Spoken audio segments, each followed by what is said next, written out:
Hello friends, welcome to my YouTube channel. आज की इस वीडियो में हम लोग बात करने वाले हैं क्लास 8th के सोशल साइंस के चैप्टर नंबर 5 के यानी उद्योग चैप्टर का है। इस चैप्टर में हम लोग मोस्ट 20 क्वेश्चन देखेंगे जो आपके एग्जाम की दृष्टि से मोस्ट इंपॉर्टेंट है। तो वीडियो को शुरू से लेकर अंत तक जरूर देखना है, क्योंकि यहाँ से आपका 1 या 2 प्रश्न जरूर पूछे जाएंगे। तो चलिए बिना देर के इस वीडियो को हम लोग शुरू करते हैं। तो पहला क्वेश्चन देख सकते हैं कि किसे उद्योग की जननी कहा जाता है। किसे उद्योग की जननी कहा जाता है। आपके पास ऑप्शन है लोहा, तांबा, कोयला, पेट्रोलियम। लोहा, तांबा, कोयला, पेट्रोलियम। तो देखिए, कोयला को उद्योग की जननी कहा जाता है क्योंकि दुनिया की अधिकतर लगभग 70% फैक्ट्री जो है कोयले से चलती है। 70 to 80% जो फैक्ट्री जो होता है ना, कोयले से चलती है। इसीलिए कोयला को हम लोग उद्योग की जननी कहते हैं। नेक्स्ट क्वेश्चन की ओर हम लोग बढ़ते हैं। नेक्स्ट क्वेश्चन में कहा गया है कि कौन खनिज आधारित उद्योग का उदाहरण नहीं है। मतलब कौन सा खनिज आधारित उद्योग नहीं है। देखिए, इस्पात, ये तो खनिज आधारित उद्योग है। इस्पात किसे होता है? क्योंकि लोहा। एल्युमिनियम, ये भी तो है। सूती वस्त्र उद्योग, या इनमें से कोई नहीं। तो ध्यान से देखिए, सूती वस्त्र उद्योग ये जो है ना, खनिज आधारित नहीं। खनिज क्या होता है? यानी मिनरल, जो पृथ्वी तल से प्राप्त होता है। मतलब पृथ्वी के अंदर से जो हम लोग खनन करके प्राप्त करते हैं उसे खनिज दिखाते हैं। लेकिन वस्त्र जो होता है ना, वस्त्र हम लोग ये वाला क्या करते हैं, ये वाला सूती वस्त्र हम लोग क्या करते हैं, धरती के अंदर से हम लोग नहीं, ये हम लोग क्या करते हैं, खेती करते हैं। इसका मतलब सूती वस्त्र उद्योग खनिज आधारित उद्योग नहीं हो जाएगा, है ना। अब चलिए हम लोग नेक्स्ट क्वेश्चन देखते हैं। क्या है कि ग्रेट लेक्स किन समूह का नाम है। ग्रेट लेक्स जो है किन समूह का नाम है। आपके पास ऑप्शन है 5 नदियों का, या 5 पहाड़ों समूह का, या 5 झीलों का। तो इसका सही आंसर क्या हो जाएगा? इसका सही आंसर जो है ऑप्शन नंबर सी, 5 झीलों का। ग्रेट लेक्स जो है 5 झीलों का नाम है। अब हम लोग नेक्स्ट क्वेश्चन की तरफ देखते हैं। नेक्स्ट क्वेश्चन में कहा गया है कि इनमें से कौन भारत में सूचना प्रौद्योगिकी उद्योग का मुख्य केंद्र नहीं है। सूचना प्रौद्योगिकी उद्योग का मुख्य केंद्र नहीं है। देखिए, बनारस, पुणे, नई दिल्ली, बेंगलुरु। आपके पास 4 का ऑप्शन है। तो इसका सही आंसर क्या हो जाएगा? बनारस। क्यों? क्योंकि बनारस में क्या है, सूचना प्रौद्योगिकी है ना, ये टेक्नोलॉजी नहीं है। पुणे में है, नई दिल्ली में भी है, और बेंगलुरु में है। तो इसका राइट आंसर जो ऑप्शन नंबर ए। 5वां नंबर क्वेश्चन है कि वन आधारित उद्योग के उदाहरण नहीं है। मतलब ऐसा कौन सा जो है इनमें से जो वन पर आधारित नहीं है। चीनी उद्योग, कागज उद्योग तो वन पर आधारित है क्योंकि बांस के पौधे से बनता है। लाह उद्योग है ना, ये भी तो है। आयुर्वेदिक दवा, ये भी है। इसका मतलब चीनी उद्योग जो है ये आधारित उद्योग नहीं है, यानी वन पर आधारित उद्योग नहीं है। क्योंकि चीनी वाला क्या करते हैं, गन्ने वाला से बनाया जाता है ना। तो गन्ना क्या करते हैं हम लोग, खेती करते हैं। ये पर वन आधारित नहीं होता है।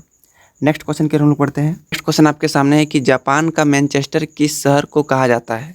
जापान का मैनचेस्टर किस शहर को कहा जाता है। ओसाका को, या हिरोशिमा को, नागासाकी को, या टोक्यो को। तो इसका राइट आंसर क्या हो जाएगा? जापान का मैनचेस्टर ओसाका को कहा जाता है। क्या कहा जाता है? ओसाका को। नेक्स्ट क्वेश्चन है संचार के साधन का एक उदाहरण है। तो संचार के साधन का उदाहरण क्या है? इंटरनेट है, या बिजली है, या नदी है, या मंदिर है। तो इसका सही आंसर क्या हो जाएगा? इसका सही आंसर हो जाएगा इंटरनेट। क्योंकि संचार का सही उदाहरण क्या है? इंटरनेट। क्योंकि इंटरनेट के माध्यम से आप अभी यूट्यूब में वीडियो देख पा रहे हैं, व्हाट्सएप, फेसबुक, इंस्टाग्राम चला पाते हैं, है ना। तो ये क्या होता है? इंटरनेट के कारण होता है। नेक्स्ट है कि स्वामित्व के आधार पर उद्योग को कितने भागों में बांटा गया है। ये तो आपको याद होना चाहिए कि स्वामित्व के आधार पर उद्योग को 4 भागों में बांटा गया है। नेक्स्ट क्वेश्चन है कि steel authority of India limited किस क्षेत्र का उद्योग है। Steel authority of India limited किस क्षेत्र का उद्योग है। आपके पास है निजी, सार्वजनिक, सहकारी, या संयुक्त। तो इसका सही आंसर क्या हो जाएगा? इसका सही आंसर हो जाएगा आपका ऑप्शन नंबर बी, सार्वजनिक उद्योग है। क्या है? सार्वजनिक उद्योग है।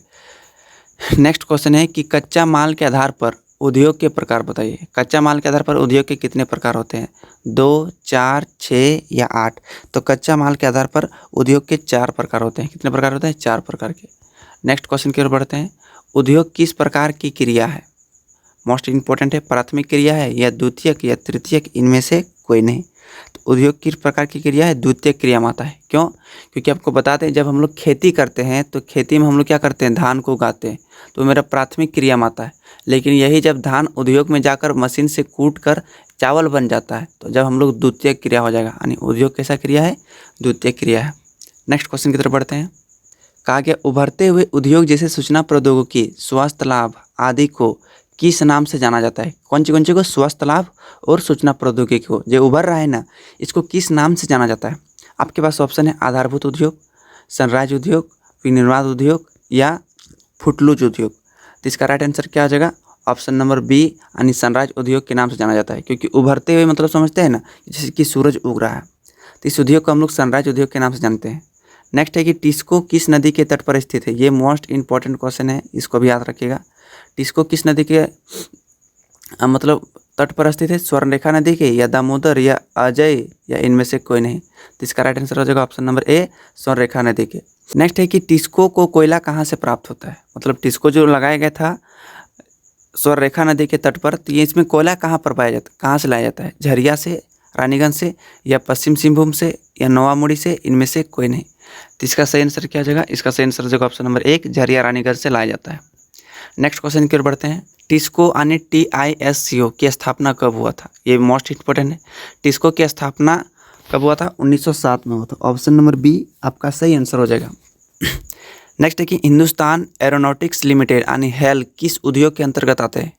निजी, संयुक्त, सार्वजनिक या सहकारी? तो जो हेल जो है आपका सार्वजनिक उद्योग के अंतर्गत आता है। नेक्स्ट है कि मारुति उद्योग लिमिटेड किस क्षेत्र के उद्योग है? सहकारी, या निजी, या सार्वजनिक, या इनमें से कोई नहीं। तो इसका राइट आंसर जगह सहकारी क्षेत्र में आता है, यानी मारुति उद्योग लिमिटेड किस क्षेत्र में आता है? मतलब सहकारी क्षेत्र में आता है। नेक्स्ट क्वेश्चन की ओर बढ़ते हैं। का यह किस उद्योग को आधारभूत उद्योग कहा जाता है? ये भी मोस्ट इंपॉर्टेंट क्वेश्चन है और ये एक बार पूछा हुआ क्वेश्चन है, मतलब ये PBI क्वेश्चन है। सूती वस्त्र उद्योग को, लौह इस्पात उद्योग को, कागज उद्योग को, इनमें से कोई नहीं। तो किस उद्योग को आधारभूत उद्योग कहते हैं? हम लोग लोहा को, क्योंकि आजकल लोहा का प्रयोग हर जगह हो रहा है, इसलिए लौह इस्पात उद्योग को हम लोग आधारभूत उद्योग कहते हैं। नेक्स्ट है कि भारत का सिलिकॉन यहाँ होता शहर होता सहन लिखा गया है। भारत का सिलिकॉन शहर किसे कहा जाता है? मुंबई को, दिल्ली को, बेंगलोर को, कलकत्ता को? तो भारत का सिलिकॉन शहर बेंगलोर को कहा जाता है, क्योंकि अधिकतर मोबाइल, लैपटॉप, जितना भी सॉफ्टवेयर वाली सामान होती है सब बेंगलोर में जाकर बनती है। तो भारत का सिलिकॉन शहर बेंगलोर को कहा जाता है। नेक्स्ट है भारत की प्रथम आधुनिक लोहा इस्पात उद्योग कौन सा है? तो टेल्को है, टिस्को है, BSL है, या इनमें से कोई नहीं। तो इसका राइट आंसर हो जाएगा टिस्को, यानी आधुनिक प्रथम लोहा इस्पात उद्योग है ना। नेक्स्ट क्वेश्चन की तरफ बढ़ते हैं। तो आज का लास्ट क्वेश्चन है कि विश्व का मुख्य सूचना प्रौद्योगिकी केंद्र कैलिफोर्निया किस देश में स्थित है? अमेरिका में, ब्रिटेन में, जापान में, जर्मनी में? तो इसका राइट आंसर हो जाएगा ऑप्शन नंबर बी, अमेरिका में। कैलिफोर्निया जो है, जो आप यूट्यूब देख रहे हैं, यूट्यूब का सारा कंट्रोल जो होता है ना कैलिफोर्निया से ही होता है, यानी याद रखिएगा ये अमेरिका में स्थित है। वो एक विश्व का मुख्य सूचना प्रौद्योगिकी केंद्र है ना। अब चलिए इस वीडियो में हम लोग देखें 20 मोस्ट इंपॉर्टेंट क्वेश्चन है उद्योग चैप्टर का। अगर यह वीडियो आपको अच्छा लगा तो एक लाइक कर दीजिएगा, चैनल पर नहीं है तो चैनल को सब्सक्राइब आप प्लीज़ कर दीजिएगा। चलिए फिर मिलते हैं नेक्स्ट वीडियो में। Thank you so much.